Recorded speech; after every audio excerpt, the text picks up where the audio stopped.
Good morning.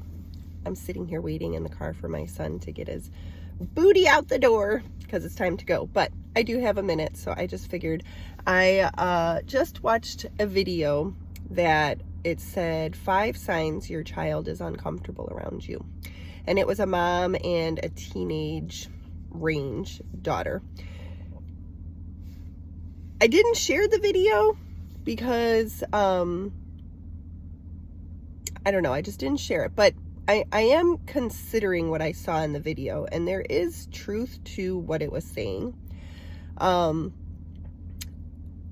could look at that video and say, oh, wow, there's nothing about me and my parenting that would make me resemble what that, mother-daughter experience was going through.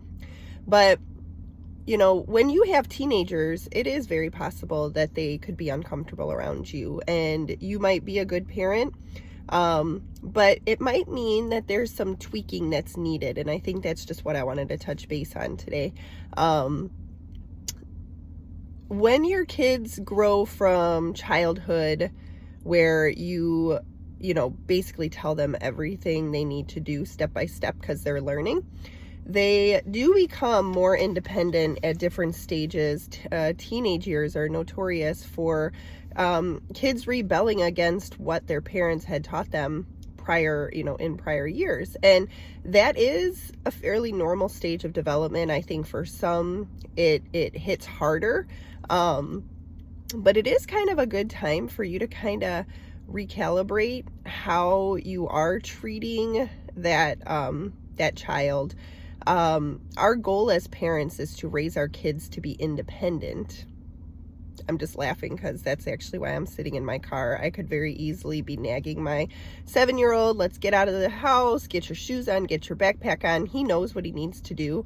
And I actually saw him pop out the door and then he went back in, so I'm assuming he forgot something. Actually, I think he just grabbed his shoes. But either way, our role as parents is to teach independence so that when they do move out of our house, they don't need us because they've already been taught the skills. But if you haven't raised kids before, you kind of are like, teenage years are rough because you realize your kids don't need you as much, but they're still living in your house. They do still need you emotionally. But your methods need to change.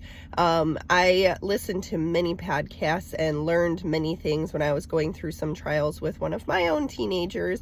One of my favorite descriptions was, when your kids are little, you're their authority, you're their teacher, you make sure that they listen to you. And as they become teenagers, you're not necessarily their friend. You want to be friendly to them, but you're not their friend. You are more of a role of a coach.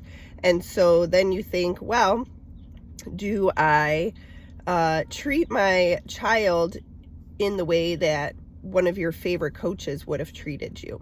So that's just something to chew on. My little guy is walking out and we do have to get going. So just ponder that a little bit, and I might touch on this topic a little bit more.